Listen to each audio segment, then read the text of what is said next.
Backstage with Amanda Nunes, and she has yet again defended her title. Amanda, you went around and just talked to all of your coaches, and it seemed like you were already talking about things that you should have done differently. I mean, what is going through your mind right now? Obviously successful, but you went 5 rounds, which we haven't seen in a long time. Yeah, that was the game plan, we all knew this fight, I'm going to go for the takedowns, just a matter of time to get my time, everything. But I almost got two submissions.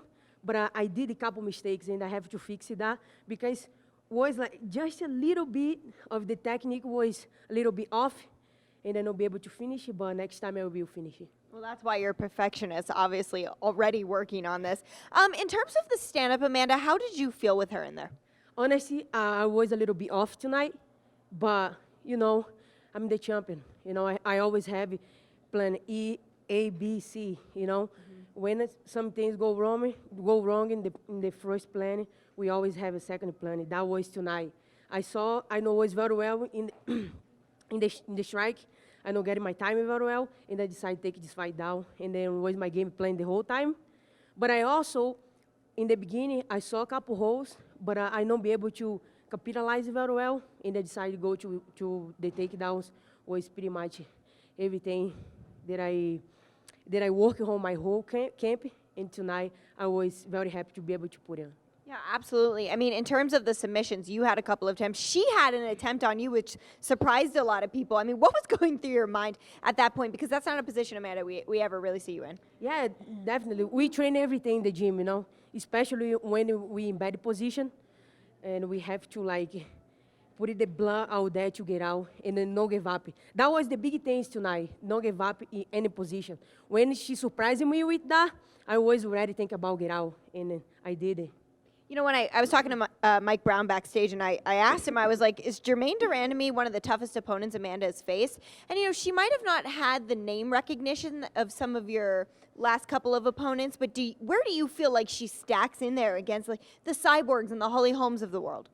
Honestly, her timing tonight was very good with her strike, but that is the thing. She's so heavy, everything she tried to do, and I knew the takedown was there because she's really putting everything on and giving me much space to take her down.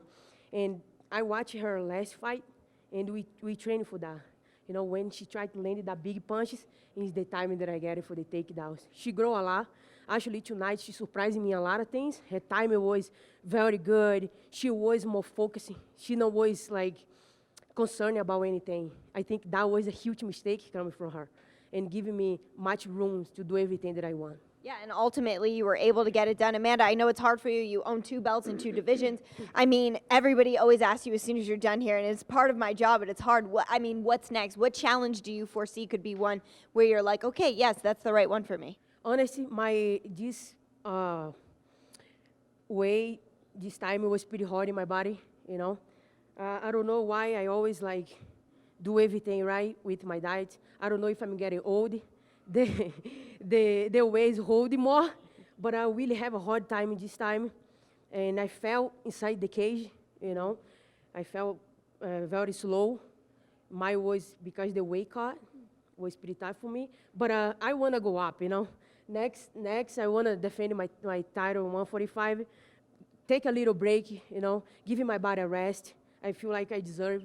And we'll see, see what Don White say he's going to call me in the next couple hours. He's not letting me rest, this guy, I told him, Jesus Christ, let me rest. I want to go to Brazil, see my family, hang out a little bit out there, clean my mind, rest my body, and come back training. I also wanna give a huge shout out to my training partner. I hear her, Amanda, 1 minute. Kelsey, she's right in the front row. Yeah, in the front row. The second row. Yep, I saw you guys. When was in the last minute she told me, that was giving me a strength. My coach, Mike Brown, my wrestling coach. This guy he's really a badass, Conor Silveira, my conditioner coach, Everton, Nina, everybody know Nina. I didn't even need to talk about this girl. Well, I love her, So, everybody, I feel like if I miss somebody, please, guys, I love you all. Everybody go to the gym to help me. They really want to see me grow, They always, try to help me put it everything they want. Kelsey working like a lot. She still call me, text me, Amanda, tell me what I need to do to help you. Like, I want to like say thank you. And if I know it's because them, I know would be him today, you know? I like my coach, my training partner is amazing. I love you guys. Thank you. Amanda, you are the greatest of all time, and you are still one of the sweetest, most humble athletes that we have the pleasure of working with. I hope you celebrate and have the best holiday and New Year because you deserve it. I know you and Nina are going to do something fun. And I feel like maybe she deserves like a great, I don't know, present or something for being by your side through all this. Okay, that was, so. I was going to say like shoes, but a new car, sure, okay. Our baby's coming, you know? She needed like a new car, maybe I'm gonna. I'm not going to press about this on camera, but we'll ask off camera. Okay? All right. That's because I love you guys. Thank you. Appreciate it.